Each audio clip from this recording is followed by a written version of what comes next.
Hi. ఏదైతే ప్రభాస్ అయోధ్య భోజనాల కోసం భక్తులు వచ్చినప్పుడు ఉచితంగా భోజనాలు పెట్టడం కోసం 50 కోట్లు ఇచ్చా అన్నారు. అదంతా అబద్ధమని తేలిందండి. ఎక్కువ ప్రచారం జరిగింది సోషల్ మీడియా కావచ్చు, లేకుంటే మెయిన్ టీవీ ఛానల్స్లో కావచ్చు. కొంత అయితే ఎక్కువ ప్రచారం జరిగింది 4-5 రోజుల నుంచి. అయితే దానికైతే క్లారిటీ ఇచ్చారు ప్రభాస్ టీం. అయితే వాళ్ళ దగ్గర ఉన్న సంబంధించిన టీం అయితే మేమైతే ఎలాంటి చందా కానీ విరాళం కానీ మేము అయోధ్యకి ఇవ్వలేదు, అదంతా ఒట్టి ప్రచారం అండి, అదంతా అబద్ధమని అయితే వాళ్ళు తేల్చి చెప్పారు.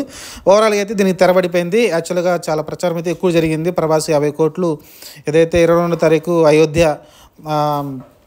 రాముడికి ప్రాణప్రతిష్ఠ చేస్తున్నప్పుడు అక్కడ వచ్చే భక్తులందరికీ ఉచితంగా భోజనాలు పెట్టే ప్రక్రియకి 50 కోట్లు ఇచ్చినట్టయితే ప్రచారం జరిగింది. అదంతా అబద్ధమని తేలింది. ఓవరాల్గా ఇదండి సమాచారం. మన ఛానల్ కూడా పోస్ట్ చేసాం 50 కోట్లు ఇచ్చినట్టయితే.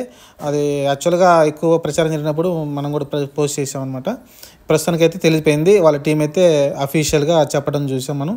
ఇది ప్రస్తుతానికి. అయితే ప్రభాస్, చిరంజీవి, రామ్ చరణ్ అలానే కొంతమంది ప్రముఖులకైతే అయోధ్యకైతే ఆహ్వానం అందింది. వాళ్ళకైతే రేపు 22వ తారీఖున అయితే అక్కడికి వెళ్ళి ప్రాణ ప్రతిష్ఠ జరుగుతున్నప్పుడు అక్కడైతే ఉంటారు.